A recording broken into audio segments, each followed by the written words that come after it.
Wiki, natumai umekuwa na mchana mwema jinsi nilivyomie. Kwa moyo mkunjufu na kukaribisha kwa taarifa za kinyanganyiro cha mwaka 2017 zikiwa ni taarifa za Dira ya wiki, tukiangazia matukio yote ya wiki. Na mtazamaji, unafahamu ni kwamba taarifa ambazo zimegonga vichwa vya habari ni kuambatana na ile kamati maalum iliyobuniwa kudadisi masuala ya IEBC na kutoa suluhu. Na leo kukushirikisha katika darubini ya siasa tunauliza, je, unadhani yale mapendekezo ya kamati maalum kuhusu IEBC yanaweza kutekelezwa?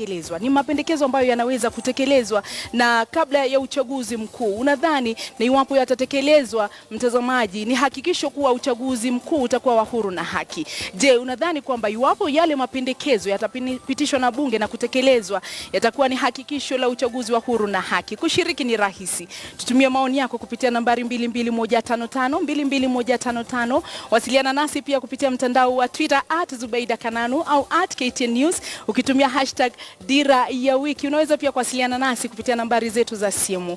Mojawapo ya masuala tata ambayo yamevutia hisia mbalimbali kutoka kwa wanasiasa ni lile pendekezo la kufanyia marekebisho sheria za vyama ili kuona kwamba wale ambao wanataka kuhama kutoka chama kimoja hadi kingine wanafungiwa nje. Na leo tumewaleta studioni wawili kati yao ambao wamehama kutoka vyama vyao na kujiunga na vyama vingine. Mtazamaji, kando hapa ni Guleid Mohamed ambaye ni naibu gavana kaunti ya Isiolo, ambaye pia ni mwenyekiti wa chama cha mashinani. Alipata wadhifa wake wa naibu gavana kupitia chama cha URP cha naibu rais William Ruto. Sasa amehamia chama cha mashinani cha naibu hasimu wa naibu rais William Ruto, Isaac Ruto. Haya, amehama kutoka kwa Ruto ameingia katika kwa Ruto mwingine. Sijui kilichomfanya kufanya hivyo. Mwisho kabisa kule ni Humphrey Kimani Njuguna ambaye ni mbunge wa Gatanga. Awali alikuwa chama cha TNA, lakini wakati wa mchujo akahama na kujiunga na Kenya. Na amesema ni hop. Haya, yeye anaunga mkono kuhama. Amesema kwamba awali alinieleza kwamba sisi si kama kondoo kufungiwa mahala pamoja. Katikati mwenye kitenge ni Profesa Morrison Mutabi ambaye ni mjuzi wa masuala ya siasa. Wageni hao ndio tutakuwa tukiwashirikisha katika sehemu yetu ya darubini ya siasa. Una swali lolote ambao ungetaka kulielekeza kwao, tutumie maswali hayo na tutayaangazia kwa kina. Lakini kwanza tuanze kwa kuangazia vidokezo.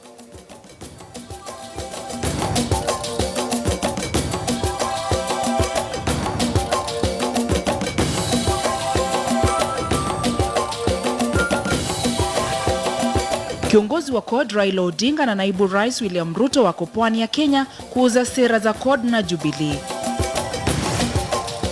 I can also confirm that Africa has the capacity. Kenya imekamilisha maandalizi ya kongamano la kimataifa kuhusu Japan na Afrika. Na kwenye darubini ya siasa tunatathmini yaliyomo katika ripoti ya kamati maalum ya bunge kuhusu IEBC.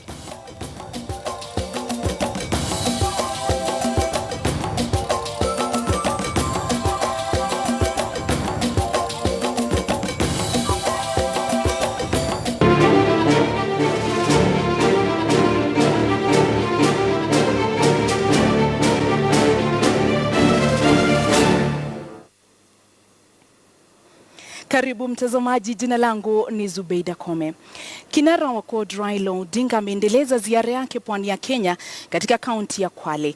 Leo asubuhi Raila alihutubia warsha ya chama cha wanasheria nchini kabla ya kuendeleza ziara yake katika maeneo mengine.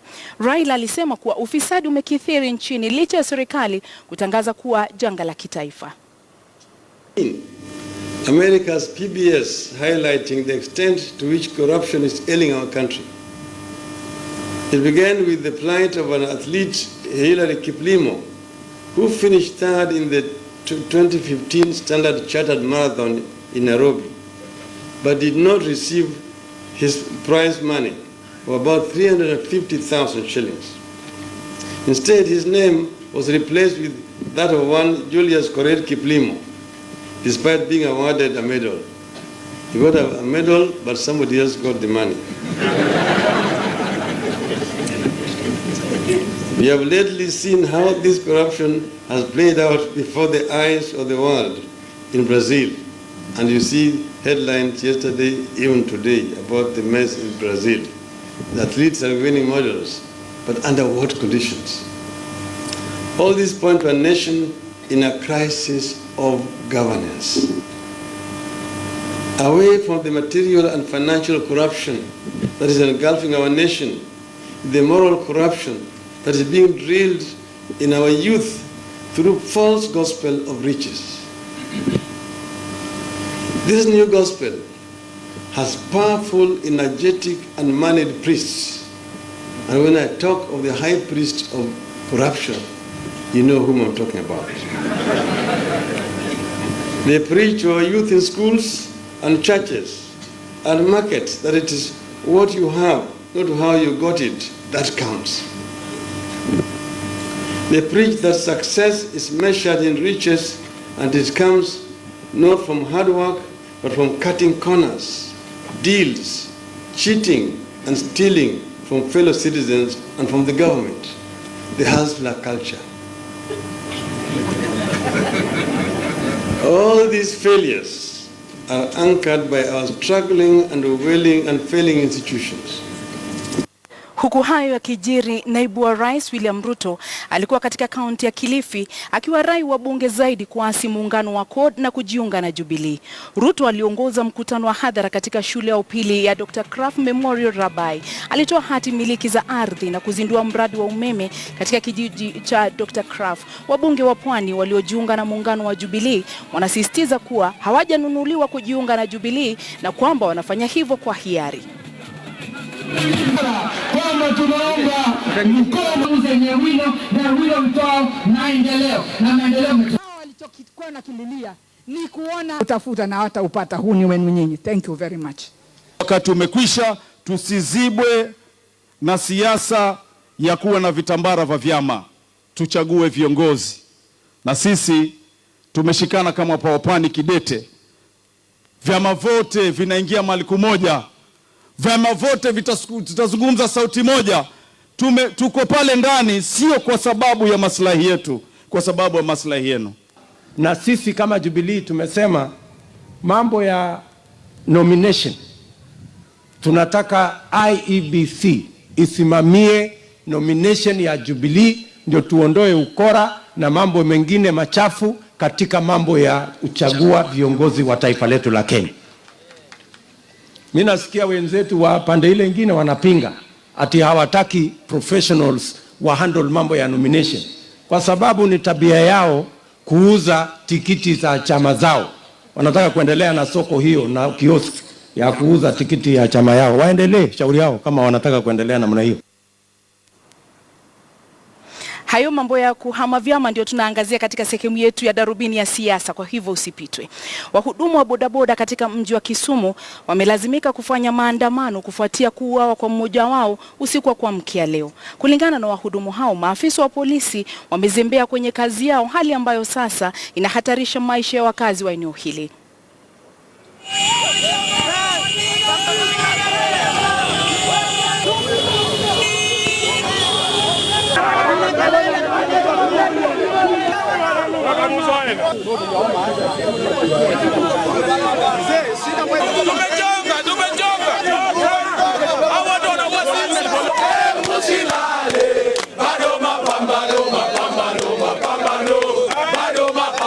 Polisi anasumbua watu wa pikipiki. Badala watupatie ulinzi inafaa. Wezi na wezi Pia inapata kama waizi wanaua waendesha pikipiki. Kabisa. Hakuna hatua polisi wanachukua. Kabisa. Kazi yao ni kuchukua ambao wameshakufa wanapeleka kwa mochari. Tunawawa kila saa, lakini hawa wanashughulika tuna pombe. Pombe ndio wanashughulika kwa bunge. Which we will not allow in Kisumu. Each and every time people are being killed. These motorbikes, people are being killed. And we will not allow that one. We want need peace. Because we are not robbing. No, we are not robbing people. We are not stealing people. We are doing our job. We are struggling. Hey. Kongamano la kimataifa la 6 la Tokyo Ticket 6 litafanyika hapa jijini Nairobi tarehe 27 na tarehe 28 mwezi Agosti. Itakuwa ni mara ya kwanza kongamano hilo likufanyika nje ya taifa la Japan na inatarajiwa litahudhuriwa na zaidi ya wajumbe 8,000. Alipokuwa akizindua kongamano hilo, waziri wa masuala ya nje Amina Mohamed amesema kuwa taifa la Kenya li tayari kwa biashara, ambapo inatarajiwa makongamano mengine yatafanyika mwezi Septemba na mwezi Disemba mwaka huu. We thought UNCTAD was big, and now realizing Ticket 6 is truly big.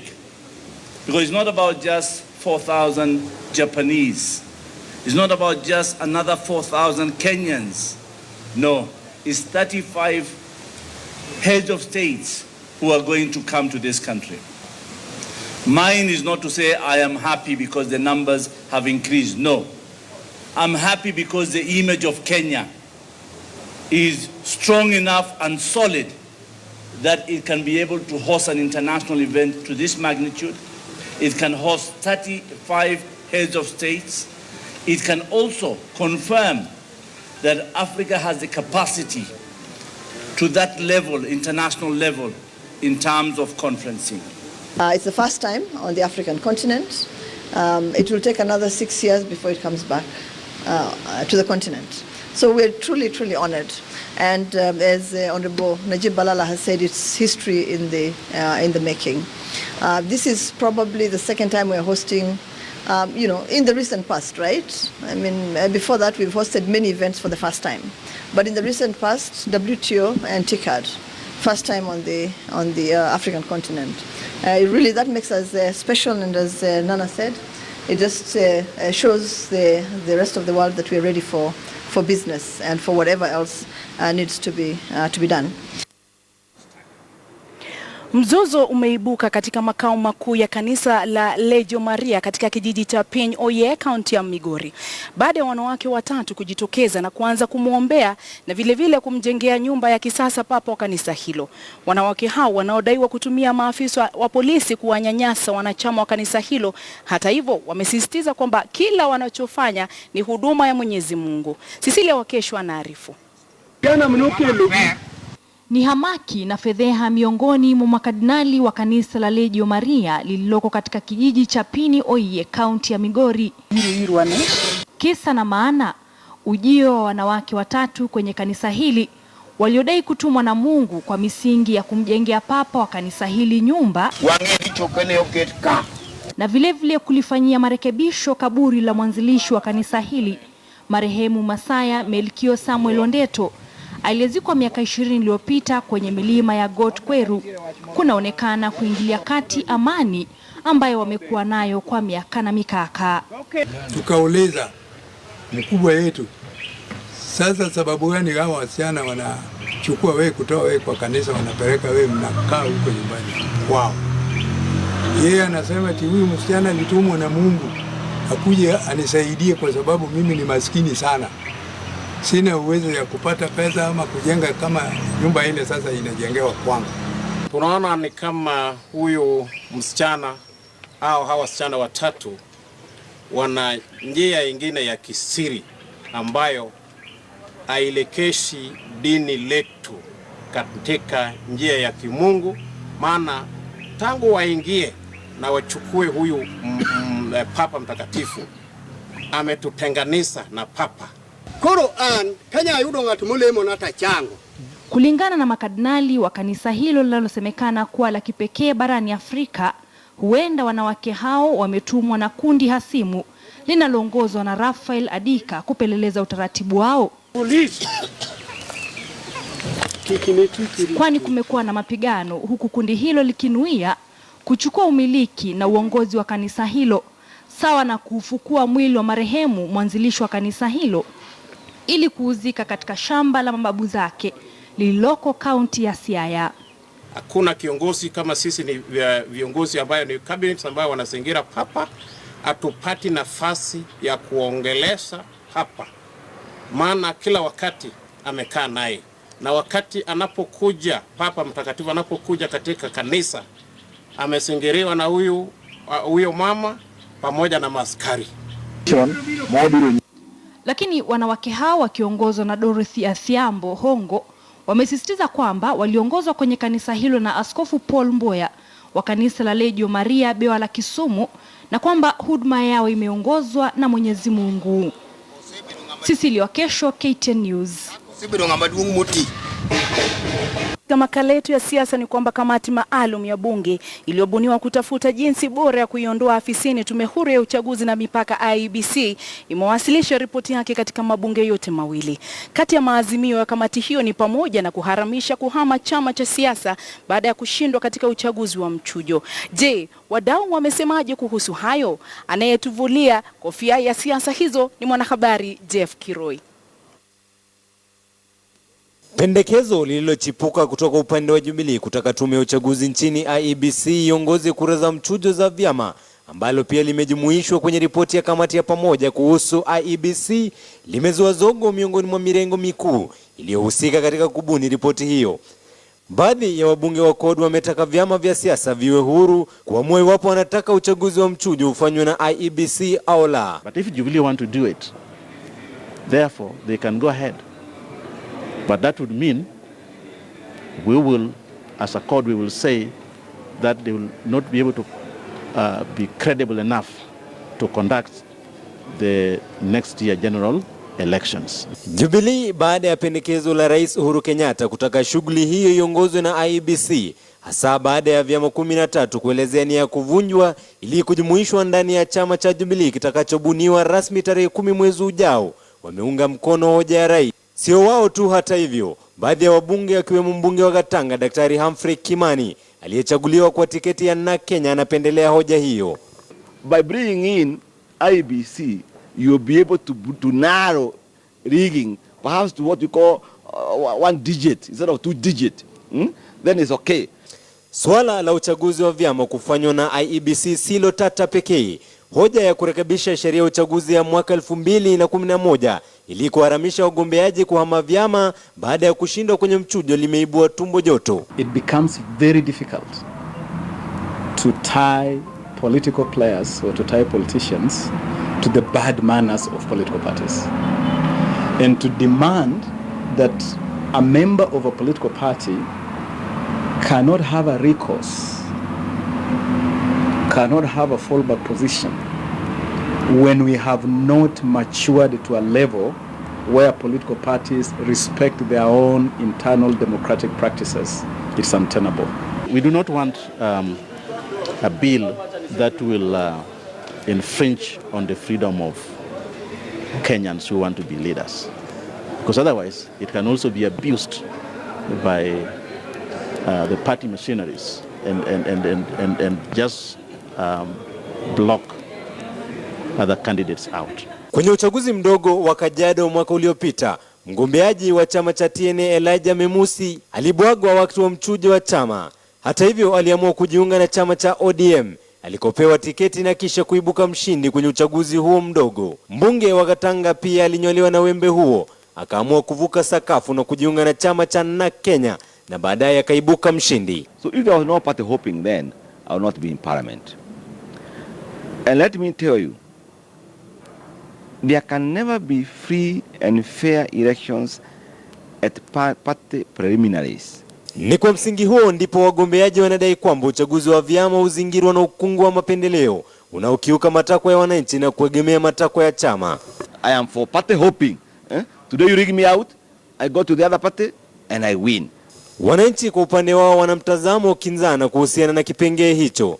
Singefurahia wafunge, waache ili mwananchi, ufisadi ukitembea pande, mtu akiposa tikiti aruke tikiti ingine, watu wachague mwananchi wale wanapenda. Usemi wa mwisho sasa unaegemea bunge kurekebisha au kufutilia mbali kipengee hicho wakati mswada huo wa sheria za uchaguzi mwaka 2016 utakapowasilishwa kujadiliwa.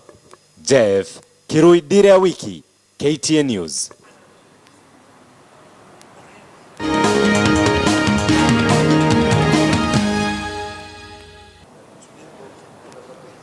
Na mtazamaji, usipitwe na sehemu yetu ya darubini ya siasa ambapo tunajadili kwa kina yale ambayo yameangaziwa kwenye taarifa hiyo ya Jeff Kiroi. Shukrani sana Jeff Kiroi. Lakini kwanza mtazamaji, tuanze kwa kuangazia shajara ya wikendi. Je, viongozi wa kisiasa watakuwa wapi wikendi hii? Tuanze kwa kumwangazia naibu rais William Ruto ambaye yuko katika ziara eneo la Pwani. Ruto leo amezuru kaunti ya Kilifi ambapo amefanya mikutano katika shule ya Dr. Kraft Memorial, jinsi tulivyokuarifu awali, ambapo amepeana hati za ardhi eneo la Rabai na pia amezindua mradi wa usambazaji nguvu za umeme. Hapo kesho siku ya Jumamosi, naibu rais William Ruto atakuwa wapi?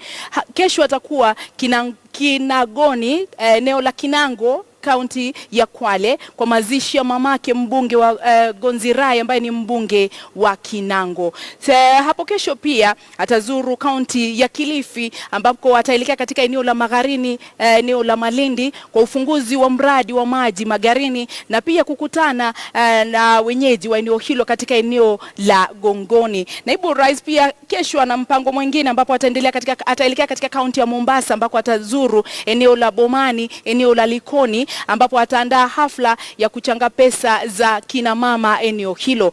Baada ya kuondoka hapa siku ya Jumapili, naibu rais William Ruto atahudhuria ibada katika kaunti ya Kilifi na pia kukutana baadaye na viongozi eneo la Kilifi. Siku ya Jumatatu, mtazamaji, naibu rais William Ruto atazuru kaunti ya Tana River na kuzuru maeneo ya Bura na Garseni ambako atahudhuria hafla mbalimbali na kukutana na viongozi mbalimbali. Siku ya Jumanne atakamilishia ziara yake ya eneo la Pwani katika kaunti ya Lamu ambapo pia atakutana na viongozi mbalimbali eneo hilo na kuangazia miradi mbalimbali ya maendeleo katika eneo hilo. Tuangazie sasa kinara wa CORD Raila Odinga atakuwa wapi weekendi hii, ambapo kinara wa CORD Raila Odinga amezuru kaunti ya Kwale hii leo jinsi ambavyo tulikuarifu awali, na amehutubia baraza la mawakili siku moja baada ya naibu rais William Ruto kuwahutubia. Tunakumbuka kwamba aliwahutubia hapo jana ambapo aliwarai kushirikiana na serikali katika vita dhidi ya ufisadi. Pia Raila Odinga amekutana na baraza la wazee wa Kwale, amehutubia umma katika eneo la Ukunda,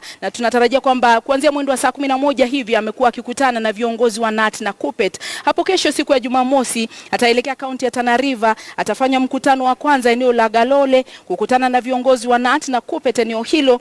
Mkutano wa hadhara pia utafanyika katika uwanja wa Hola, na ambapo pia anatarajiwa baadaye kukutana na viongozi wa Garsen. Mkutano wa hadhara utafanyika Garsen Stadium na kisha ataelekea uwanja wa ndege wa Mombasa kwa safari yake kurejea hapa jijini Nairobi. Hayo ni hapo kesho ambayo ni shajara ya Raila Odinga. Tumalizie kwa kuangazia shajara ya Moses Wetangula ambaye ni seneta wa kaunti ya Bungoma. Anazuru kaunti ya Kakamega hapo kesho kuhudhuria hafla eneo la Huisero, hafla ya kuchanga pesa za shule, hafla ambayo inaongozwa na katibu mkuu wa KOTU Francis Atwoli. Mtazamaji, ndio shajara ya weekend, tukiwa tunaangazia wale viongozi wa kisiasa na maeneo ambako watazuru weekend hii. Rais Uhuru Kenyatta leo alikuwa na ile hafla ya muziki ambayo ilifanyika katika ikulu ya rais, lakini weekend hii bado shajara yake haijatolewa. Mtazamaji, muda si muda tutarejea na darubini ya siasa. Usiende mbali.